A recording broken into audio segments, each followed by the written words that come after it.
титула Хамалас Хапсагая. Возможно, сегодня. Но финал начался. 8 минут он может быть. А может и закончиться прямо сейчас. Айдын Монгуш, видим, да, занял центр ковра.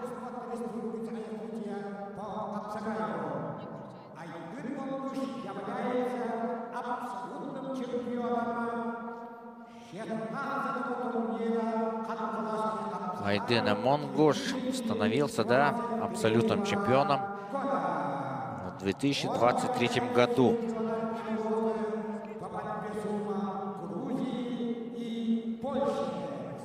С третьей или четвертой попытки, мне кажется, да?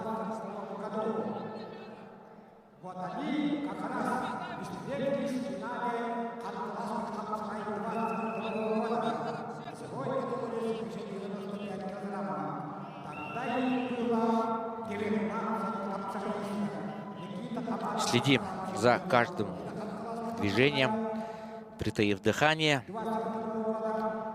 Арбитр на ковре Айсен Жендринский. 1-0. Впереди тувинец. Ну, изучили, наверное, сильные стороны Айдына Монгуш. Секунданты и Никита Хабарова. Никита Хабаров выступает за Мегина Кангаласский улус. Сам родом из Момского района, да, все мы знаем. Но за последние, да, 2-3 года он представляет именно Мегина Кангаласский улус. Что по вольной борьбе, что по борьбе Хапсагай.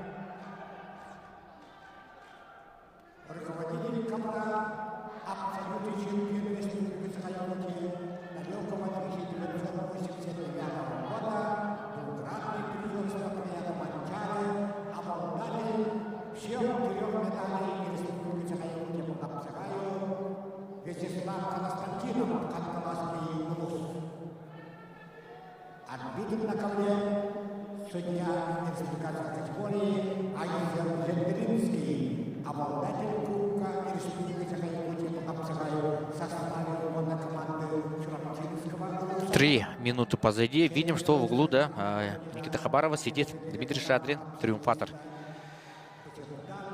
турнира среди ветеранов.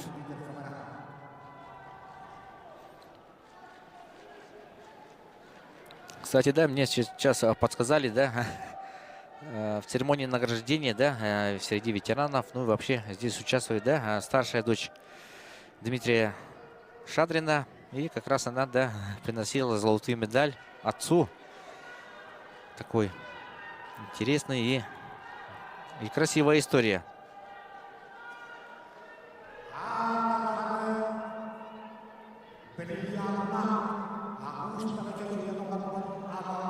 Четыре с половиной минуты остается. Почти экватор нашей финальной схватки. Что сделает Никита? Ну, понятное дело, сейчас Айдын Монгуш никуда торопиться не будет. Время работает в его пользу. Никите Хабарову надо найти ключ к успеху.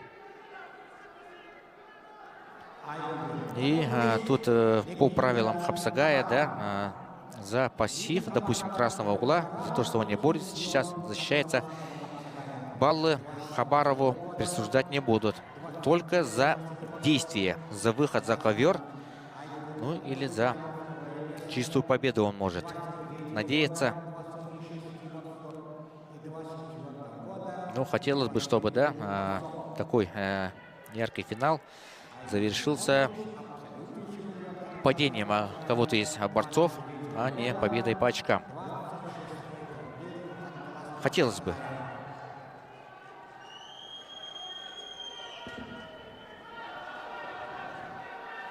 Но борцы Айдын Монгуш сейчас рисковать, мне кажется, не станет.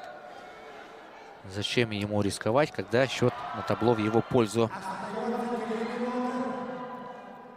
3 минуты остается. Айдын Монгуш и Никита Хабаров.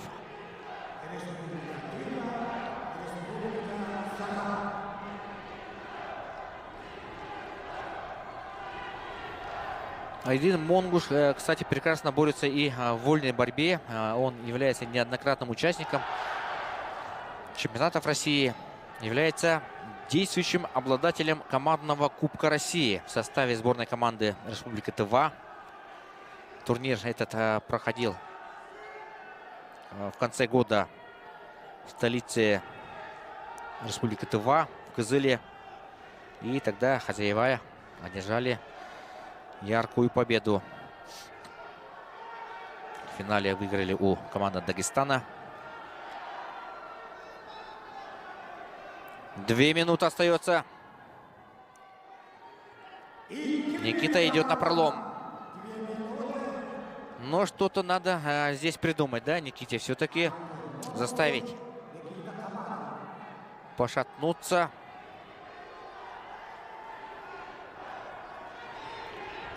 Соперника. И через минуту 40 станет известно имя нового чемпиона. Абсолютно, да. Ну, сейчас видим, что арбитр хочет показать, да, присудить баллы Никите Хабарову. 1-1 на финале. За явный уход, уклонение от борьбы. Такое отдается. И теперь уже Айдын Монгуш в роли догоняющего. Он старается всеми силами, идет вперед. Но успокоился, да, посмотрел на табло. Время еще есть. Но Никита Хабаров, Момская наша стена, Момская скала должна сейчас, да, выстоять. И трибуны триумфа скандирует Никита. Скандирование продолжается, и пошла у нас последняя минута главного финала Хаңалас Хапсагая 2026. Последние секунды этого жаркого и огненного финала. 30 секунд. Никита Хабаров впереди. Смотрим на табло. Краешком глаза. 20 секунд. Айдын Монгуш атакует. Продолжает атаковать. 15 секунд. Никита держится. Монгуш атакует. Волна за волной его атаки идут. 7, 6, 5, 4, 3, 2, 1. Никита Хабаров становится новым чемпионом турнира Хаңалас Хапсагая. И впервые в своей карьере достигает этой высоты и цели. Поздравляем мы Никиту. И в конце повалил все-таки, да. Тувинец пошел ва-банк. Ну а Никита выстоял и сконтрил. Да, и новый чемпион у нас появился. Не зря я сказал, что у Никиты еще не было побед в абсолютках на турнирах Хаңалас Хапсагая. И вот это случилось. И мы все стали свидетелями триумфа Никиты Хабарова. В своем весе он выступил, ну, не совсем удачно. Хотя бронзу тоже в таком сильном составе можно назвать